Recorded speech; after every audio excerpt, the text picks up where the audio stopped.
नमस्कार दर्शक बंधु आपण को आम चैनल को स्वागत। आज भिडटी समस्त मिथुन राशि व्यक्ति विशेषों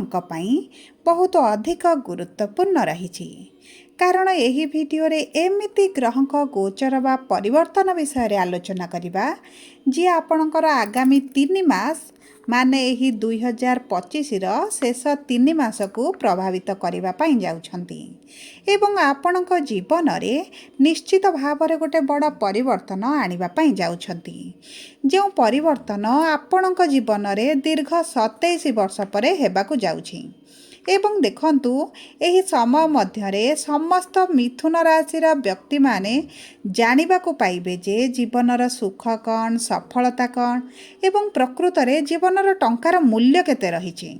टंका आपणकर जीवनर स्थिर को आपणक जीवनर खुशी को आपणक जीवनर सुख को निर्णय करिथाए।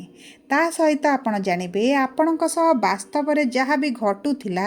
एबे भी मध्य आपणक सहित जहाँ भी घटुची ताहा काहेकि घटुची एवं केबे तार अंत हेबाकु जाउची। ता सहित देखंतु आपण मध्य जानिबा को पाइबे ए जो महा परिवर्तन हेबाकु जाउची ता आपणक जीवन रे किपरि खेल खेलिबो एवं आपण हारिबे ना जीतिबाकु जाउछंती ए जीवनर खेल रे। सेतिपई आपण धैर्यर सह भिडियोटी को शेष पर्यंत देखंतु जानंतु एवं बुझंतु।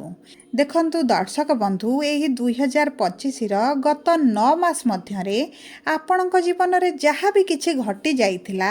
ताहा वर्तमान संपूर्ण भाव में बदलिबा पाई जाउछि एवं आपण नोट करी लिखि रखंतु जे आपणकर एही आगामी 3 मास पूर्व 9 मास ठारू संपूर्ण भाव में भिन्न रहिबो एवं आपणक जीवनर प्रकृत खुशी कौन मूल्य कौन सफलता कौन आपण सही सबु विषय रे एही 3 मास मध्यरे निश्चित भाव में जानिबे। देखंतु गत 2 वर्ष हेबो आपणक जीवन समस्या मध्य दे गति करुछि। आपणक जीवन रे बहुत गुडे परिवर्तन मध्य आपण देखिचंती। किछि लोक माने आपणको विश्वासघातकता करिसंती आपणको निजर औकात देखेबाकू चाहिसंती समस्या पकाइबाकू चाहिसंती एवं आपणको सहित विश्वासघातकता करबा सहित आपणको धोखा मध्य देइसंती। ताहा सहित देखंतु बहुत लोक आपणको जीवन को आसीचंती बहुत लोक आपणको जीवन रु चाली मध्य जाइछंती। सब परे एही 2 वर्ष मध्यरे आपणको किछि बदनामी मिलिछि आपणकर किछि मिथ्या अभियोग लागिछि एवं देखंतु चाकरी रे बहुत समस्या दे मध्य आपण गति करिसंती किंतु आपणक सह एही सब जे घटना गुडिक घटी जाइथिला एवं ताहा सहित आहुरी किछि मध्य घटिछि जहाँ आपण काहाकू कहि पारु नाहंती किंबा आपण सही पारु नाहंती। देखंतु दर्शक बंधु एही 2025 सेप्टेम्बर मास 22 तारिख ठारू आपणकर मंगल कन्या राशि रु तुला राशि को गोचर करिवे माने आपणकर चतुर्थ भाव रु पंचम भाव को गोचर करूछंती। देखंतु चतुर्थ भाव में मंगल नीच थांती सेथिपई आपणक जीवन में खराब परिस्थिति दे गति करने को पड़ुला किंतु पंचम भाव को गोचर करने क्षणी आपणक जीवन में आसीबो बड़ परिवर्तन। आपण वर्तमान जो चिंतित अछंती जो चिड़चिड़ा स्वभाव देखा जाउछि आपणक मन रे जो नकारात्मक भावना आसुछि सेही सबुर कारण हेउछि आपणक कुंडली रे मंगलंकर नीच स्थिति। तेणुक दर्शक बंधु भिडियोटी को आग को बढ़ाइबा पूर्वरु जदि आपणकर मिथुन राशि होता है एवं आपण भी ईश्वर को आंतरिक भक्ति एवं विश्वास करती तेबे भिडियोटी को लाइक करंतु कमेंट बॉक्स रे जय जगन्नाथ जय माँ लक्ष्मी अवश्य लिखि दियंतु। ता सहित आम सह जोगाजोग करने भिडियोर मध्य भाग एक व्हाट्सएप नंबर टी दि जाइछि जो नंबर साहाय्य आपण आम सह जोगाजोग करी निजर नूतन कुंडली प्रस्तुत करें कुंडली विश्लेषण कराइपारे किंबा आपणकर चाकरी विवाह व्यवसाय प्रेम संपर्क शिक्षा स्वास्थ्य को नहीं किसी समस्या रही ताहार सहजरे एवं स्वल्प मूल्य रे समाधान करिपारिबे। सेतिपई आपण आम सह भिडियोर शेष पर्यंत जोड़ी होई रुहंतु एवं व्हाट्सएप नंबर माध्यम रे आम सह जोगाजोग करंतु। तू एबे आसंतु कार्यक्रमटी को आग को बढ़ाइबा। देखंतु आपणक ଜୀବନରେ ଏହି ସମୟ ମଧ୍ୟରେ ଆପଣ ବହୁତ ଚିନ୍ତାରେ ଅଛନ୍ତି, ପ୍ରେସରରେ ଅଛନ୍ତି ଏବଂ ପୁରୁଣା ସମୟ କଥା ଆପଣ ଭାବୁଛନ୍ତି ଏବଂ ଆପଣ ଏଥିପାଇଁ ଚିନ୍ତିତ ଅଛନ୍ତି ଯେ କିଛି ଲୋକ ଆପଣଙ୍କ ବିରୁଦ୍ଧରେ ରହି ଆପଣଙ୍କୁ ଅପମାନିତ କରୁଛନ୍ତି, ଅଶାନ୍ତି ସୃଷ୍ଟି କରୁଛନ୍ତି ଏବଂ ଏମିତି କିଛି ଲୋକ ଅଛନ୍ତି ଆପଣଙ୍କ ଜୀବନରେ ଯେଉଁମାନଙ୍କ ଉପରେ ଆପଣ ବହୁତ ବିଶ୍ୱାସ କରନ୍ତି କିନ୍ତୁ ସେମାନେ ଆପଣଙ୍କୁ ବାରମ୍ବାର ଧୋକା ଦେଉଛନ୍ତି ଏବଂ ଏହି ଯେଉଁ ପରିସ୍ଥିତି ଦେଇ ଆପଣ ଗତି କରୁଛନ୍ତି ତାହାର ପ୍ରମୁଖ କାରଣ ହେଉଛି ଆପଣଙ୍କର ଏହି ପରିବର୍ତ୍ତନର ସମୟ ଏବଂ ଆଗକୁ ଆପଣ ବହୁତ ଲୋକଙ୍କର ଅସଲ ରୂପ ମଧ୍ୟ ଦେଖିବା ବାକି ରହିଛି ଏବଂ ଏବେ ଯେଉଁ ଲୋକଙ୍କ ପ୍ରତି ଆପଣଙ୍କର ଘୃଣାଭାବ ସୃଷ୍ଟି ହେଉଛି ଏହା ମଧ୍ୟ ଆପଣଙ୍କ ଭଲ ପାଇଁ ହେଉଛି କାରଣ ଆଗକୁ ଆପଣଙ୍କର ଭଲ ଦିନ ଆରମ୍ଭ ହେବା ପାଇଁ ଯାଉଛି ତେଣୁକରି ଆପଣଙ୍କର ଜୀବନରେ ଯେଉଁମାନେ ସମସ୍ୟା ସୃଷ୍ଟି କରୁଛନ୍ତି ସେମାନେ ଆପଣଙ୍କଠାରୁ ଆପଣ ଛାଏ ଦୂରେଇ ହୋଇଯିବେ କିମ୍ବା ଆପଣ ତାଙ୍କଠାରୁ ଦୂର ହୋଇଯିବେ ସେଥିପାଇଁ ବିଚଳିତ ହେବାର କୌଣସି ଆବଶ୍ୟକତା ନାହିଁ ବେଳେବେଳେ ଦୁଃଖ ଆପଣଙ୍କୁ ସୁଖ ଦେବା ପାଇଁ ଆସିଥାଏ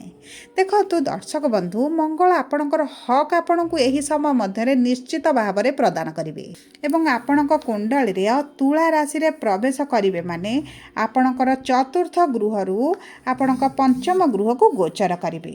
ଏବଂ ଏହି ଗୃହରେ ମଙ୍ଗଳଙ୍କ ଉପରେ ରାହୁ ଏବଂ ଗୁରୁଙ୍କର ମଧ୍ୟ ଦୃଷ୍ଟି ରହିବ ଏବଂ ମଙ୍ଗଳ ଆହୁରି 10 ଗୁଣ ଶକ୍ତିଶାଳୀ ହୋଇଯିବେ ମଙ୍ଗଳଙ୍କର ଚତୁର୍ଥ ଦୃଷ୍ଟି ଉଚ୍ଚ ଦୃଷ୍ଟି ମକର ରାଶି ଉପରେ ରହୁଛି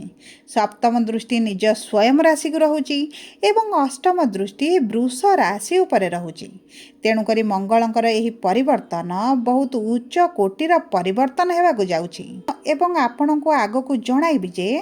ଏହି ଗୋଚର ଏହି ପରିବର୍ତ୍ତନ ମଙ୍ଗଳଙ୍କର ଆପଣଙ୍କୁ କେଉଁ କ୍ଷେତ୍ରରେ ଶୁଭ ଫଳ ଦେବ କେଉଁ କ୍ଷେତ୍ରରେ ଅଶୁଭ ଫଳ ଦେବ ଏବଂ ଆପଣଙ୍କୁ କେଉଁ କ୍ଷେତ୍ରରେ ସତର୍କ ରହିବାର ଆବଶ୍ୟକତା ରହିଛି ଦେଖନ୍ତୁ ସର୍ବପ୍ରଥମ ହେଲା ମଙ୍ଗଳ ମହତ୍ୱାକାଂକ୍ଷା ଉର୍ଜା ଏବଂ ସାହସର କାରକ ଗ୍ରହ ତେଣୁକରି ଯେଉଁ ମିଥୁନ ରାଶିର ବ୍ୟକ୍ତିମାନେ ପ୍ରେମ ସମ୍ପର୍କରେ ଅଛନ୍ତି ଏବଂ ତାଙ୍କୁ ଅନୁଭବ ହେଉଛି ଯେ ତାଙ୍କ ସହ ଧୋକା ହେଉଛି ତାଙ୍କ ସମ୍ପର୍କରେ କିଛି ଠିକ୍ ଚାଲି ନାହିଁ କିମ୍ବା ପାର୍ଟନର ତାଙ୍କୁ ଚିଟ୍ କରୁଛି ଏହି ସମୟ ଅବଧି ମଧ୍ୟରେ ଆପଣ ନିଶ୍ଚିତ ଭାବରେ ଜାଣିପାରିବେ କ'ଣ ସତ୍ୟ ରହିଛି କ'ଣ ମିଥ୍ୟା ରହିଛି ଏବଂ ଆପଣଙ୍କ ସାଥୀଙ୍କର ପ୍ରକୃତ ଚେହେରା ଆପଣଙ୍କ ସାମ୍ନାକୁ ଆସିଯିବ ତା ସହିତ ପଞ୍ଚମ ଭାବରେ ମଙ୍ଗଳ ପ୍ରବେଶ କରିବା ମାନେ ଯେଉଁମାନେ ସେୟାର ମାର୍କେଟ ଷ୍ଟକ୍ ମାର୍କେଟ ଏହିଭଳି ଯୋଜନାରେ ଅର୍ଥ ଲଗାଇ ଭୁଲ କରି ବାରମ୍ବାର ଅର୍ଥହାନି ହେଉଛନ୍ତି ବହୁତ ପଇସା ହରାଇଲେଣି ସେମାନେ ଏବେ ଭଲ ଭାବରେ ବୁଝି ବିଚାରି ଧନ ଲଗାଇବା ଆରମ୍ଭ କରିବେ ଏବଂ ସେମାନଙ୍କୁ ନିଶ୍ଚିତ ଭାବରେ ସଫଳତା ପ୍ରାପ୍ତି ହେବ ତା ସହିତ ଯେଉଁ ବିଦ୍ୟାର୍ଥୀ ଶିକ୍ଷା କ୍ଷେତ୍ରରେ ବାରମ୍ବାର ପରୀକ୍ଷା ଦେବା ସତ୍ତ୍ୱେ ମଧ୍ୟ ସେମାନଙ୍କୁ ସଫଳତା ମିଳୁନଥିଲା ତେବେ ସେମାନଙ୍କ ପାଇଁ ଏବେ ସମୟ ଆସିଛି ସେମାନେ ନିଜର କ୍ୟାରିୟରରେ ଚେଞ୍ଜ ଆଣିବେ ଏବଂ ଦେଖନ୍ତୁ ସେହି ଚେଞ୍ଜ ଆପଣଙ୍କୁ ନିଶ୍ଚିତ ଭାବରେ ସଫଳତା ଦେବ ତା ସହିତ ଆପଣଙ୍କର ଅଧିକ କେମିତି ରୋଜଗାର ହେବ ଧନ ପ୍ରତି ଆପଣଙ୍କର ଲୋଭ ବଢ଼ିଯିବ ଏବଂ ଆପଣ ସେଥିପାଇଁ ଯେକୌଣସି ବି ପରୀକ୍ଷା ଦିଅନ୍ତୁ କମ୍ପିଟେଟିଭ୍ ଏକ୍ଜାମ୍ ଦିଅନ୍ତୁ ଇଣ୍ଟରଭ୍ୟୁ ଦିଅନ୍ତୁ ନିଶ୍ଚିତ ଭାବରେ ଆପଣଙ୍କୁ ସେଥିରେ ସଫଳତା ପ୍ରାପ୍ତି ହେବ ଆପଣ ନିଶ୍ଚିତ ଭାବରେ ସେହି ସବୁ ପରୀକ୍ଷା ଗୁଡ଼ିକରେ ପାସ୍ ହୋଇଯିବେ ଯଦି ଆପଣ ଦୀର୍ଘ ଦିନ ହେଲା ଚାକିରିର ସନ୍ଧାନରେ ଅଛନ୍ତି ଆପଣଙ୍କୁ ମିଳୁନଥିଲା ତେବେ ଏହି ସମୟ ମଧ୍ୟରେ ନିଶ୍ଚିତ ଭାବରେ ଚାକିରି ପ୍ରାପ୍ତି ହେବ ତା ସହିତ ଯଦି ଆପଣ ବିଦେଶ ଯିବାକୁ ଚାହୁଁଛନ୍ତି କିମ୍ବା ବୈଦେଶିକ ମୁଦ୍ରା ରୋଜଗାର କରିବା ପାଇଁ ଚାହୁଁଛନ୍ତି ତେବେ ଏହି ସମୟ ମଧ୍ୟରେ ଆପଣଙ୍କ ପାଇଁ ବହୁତ ଭଲ ସୁଯୋଗ ମିଳିବ ବହୁତ ଭଲ ଅର୍ଥ ଆପଣ ରୋଜଗାର କରିବେ ତା ସହିତ ଯେଉଁମାନେ ବିଦେଶରେ ରହୁଛନ୍ତି କିନ୍ତୁ ସେମାନଙ୍କ ମନରେ ଗୋଟେ ଭୟ ରହିଛି ଯେ କିଛି ବି ହେଇପାରେ ତେଣୁକରି ଏହି ଭୟ ମଧ୍ୟ ସେମାନଙ୍କର ଦୂର ହୋଇଯିବ ବିଦେଶରେ ରହି ଭଲ ରୋଜଗାର କରିବେ ଭଲ ସମ୍ପର୍କ ଭଲ କ୍ୟାରିୟର ମଧ୍ୟ ସେମାନଙ୍କର ରହିବ ତା ସହିତ ଆପଣଙ୍କୁ ଯେଉଁମାନେ ସମସ୍ୟାରେ ପକାଉଥିଲେ ଆପଣଙ୍କ ପଛରେ ହାତ ଧୋଇ ପଡ଼ିଥିଲେ ସେହି ଲୋକମାନଙ୍କ ଉପରେ ଆପଣ ବିଜୟ ପ୍ରାପ୍ତ କରିବେ ଆପଣଙ୍କର ଅଧିକାଂଶ ଶତ୍ରୁମାନେ ମଧ୍ୟ ଆପଣଙ୍କ ଠାରୁ ଦୂରେଇ ଯିବେ ଏବଂ ଆପଣଙ୍କର ଯେଉଁ କରଜ ବଢ଼ିଗଲାଣି ଆପଣଙ୍କର ଯେଉଁ ଲୋନ୍ ବଢ଼ିଗଲାଣି ଏହି ସମୟ ମଧ୍ୟରେ ଆପଣ ଅଧିକାଂଶ ଲୋନ୍ କରଜ ସୁଝିଦେବେ ଆପଣଙ୍କୁ ଦେଖନ୍ତୁ ପୁରୁଣା କମ୍ପାନୀ ଯଦି ଆପଣଙ୍କୁ ଅପମାନିତ କରି ବାହାର କରିଦେଇଛି କିମ୍ବା କୌଣସି କାରଣବଶତଃ ଆପଣଙ୍କର ଚାକିରିରୁ ଛଟେଇ ହୋଇଛି ତେବେ ଆପଣଙ୍କୁ ପୁରୁଣା କମ୍ପାନୀରୁ ପୁନର୍ବାର ଅଫର୍ ମିଳିପାରେ ପୁନର୍ବାର ଡାକରା ମଧ୍ୟ ଆସିପାରେ କିନ୍ତୁ ଆପଣଙ୍କର ସେହି ପୁରୁଣା କମ୍ପାନୀକୁ ଫେରିବାର ବହୁତ କମ୍ ସମ୍ଭାବନା ରହିଛି କାରଣ ଆପଣଙ୍କ ଆଗରେ ବହୁତ ଗୁଡ଼ିଏ ଭଲ ଭଲ ସୁଯୋଗ ଅପେକ୍ଷା କରିଛି। ଦେଖନ୍ତୁ, ଆପଣଙ୍କର ଶତ୍ରୁ ଦୂର ହେବା ସହିତ ଆପଣ ସାହସର ସହିତ ପୁରୁଣା କାମ ଛାଡ଼ି, ଯେଉଁ କାମରେ ଆପଣଙ୍କୁ ଲସ୍ ହେଉଛି, ପ୍ରଫିଟ୍ ନାହିଁ, ଆପଣ ନୂତନ କାମ ମଧ୍ୟ ଆରମ୍ଭ କରିପାରନ୍ତି। ପ୍ରପର୍ଟିକୁ ନେଇ ଯଦି ଆପଣଙ୍କର କିଛି କେସ୍ ଚାଲିଛି, ଆପଣ ସେଥିରେ ମଧ୍ୟ ବିଜୟୀ ହେବେ। ଯଦି ଆପଣଙ୍କର ଜୀବନସାଥୀ କୌଣସି କାରଣବଶତଃ ରୁଷିକି, ରାଗିକି, ଝଗଡ଼ା କରି ଆପଣଙ୍କ ଠାରୁ ଦୂରକୁ ଚାଲି ଯାଇଛନ୍ତି, ସେମାନେ ପୁନର୍ବାର ଆପଣଙ୍କ ଜୀବନକୁ ଫେରିବାର ସମ୍ଭାବନାଟି ଦେଖାଯାଉଛି। ତା ସହିତ ଯଦି ପତି ପତ୍ନୀ ଦୂରରେ ରହୁଛନ୍ତି, ପତି ଗୋଟେ ସ୍ଥାନରେ ରହୁଛନ୍ତି, ପତ୍ନୀ ଅନ୍ୟତ୍ର ରହୁଛନ୍ତି, ତେବେ ମଧ୍ୟ ସେମାନଙ୍କର ଦୂରତା କମିଯିବ। ଉଭୟ ଏକତ୍ର ରହିବା ମଧ୍ୟ ଆରମ୍ଭ କରିବେ। ସବୁଠାରୁ ବଡ଼ କଥା ହେଲା, ଆପଣ ଏବେ ଗୋଟିଏ କାମ ଉପରେ ନିର୍ଭର କରିଛନ୍ତି, କିନ୍ତୁ ଏହି ସମୟ ମଧ୍ୟରେ ଆପଣ ଏକରୁ ଅଧିକ କାମ କରିବା ଆରମ୍ଭ କରିବେ। 2ଟି କାମ ହୋଇପାରେ, 3ଟି କାମ ହୋଇପାରେ। ବିଭିନ୍ନ ସ୍ରୋତରୁ ଆପଣଙ୍କୁ ଅର୍ଥ ମିଳିବା ଆରମ୍ଭ ହେବ ଏବଂ ଆପଣଙ୍କର ଏହି ଉଦ୍ୟୋଗ ଆପଣଙ୍କର ସମସ୍ୟା ଗୁଡ଼ିକୁ ଦୂର କରିବ। ବହୁତ ବଡ଼ ବଡ଼ ଲୋକଙ୍କ ସହିତ ମଧ୍ୟ ଆପଣଙ୍କର ସମ୍ପର୍କ ବଢ଼ିବ, ଯୋଗାଯୋଗ ବଢ଼ିବ। ଯଦି ଆପଣ ପୂର୍ବରୁ ପାର୍ଟନରସିପ୍ ବିଜନେସ୍ କରୁଥିଲେ, ତେବେ ମଧ୍ୟ ଆପଣ ସେହି ବିଜନେସ୍ରୁ ବାହାରି ନିଜର ସ୍ୱୟଂ ବିଜନେସ୍ ମଧ୍ୟ କରିବା ଆରମ୍ଭ କରିବେ। ତା ସହିତ ସବୁଠାରୁ ବଡ଼ ପରିବର୍ତ୍ତନ ହେଲା,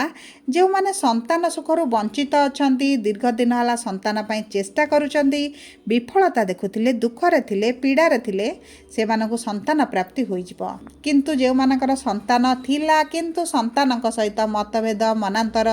ସନ୍ତାନମାନେ ପିତାମାତାଙ୍କ କଥା ମାନୁନଥିଲେ, ଉଭୟଙ୍କ ମଧ୍ୟରେ ଝଗଡ଼ା ଭଳି ପରିସ୍ଥିତି ଚାଲିଥିଲା, ତେବେ ସେହି ସବୁ ସମସ୍ୟା ମଧ୍ୟ ଦୂର ହୋଇଯିବ। ବିଶେଷ ଭାବରେ ଯେଉଁ ଯୁବପିଢ଼ି ଅଛନ୍ତି, ପ୍ରେମ ସମ୍ପର୍କରେ ଅଛନ୍ତି, ପ୍ରେମ ବିବାହ କରିବା ପାଇଁ ଚାହୁଁଛନ୍ତି, ସେମାନଙ୍କ ପାଇଁ ମଧ୍ୟ ଭଲ ସମୟ ରହିଛି। କିନ୍ତୁ କୁଣ୍ଡଳୀରେ ପ୍ରେମ ବିବାହର ଯୋଗରେ ଥିବା ନିହାତି ଭାବରେ ଆବଶ୍ୟକ।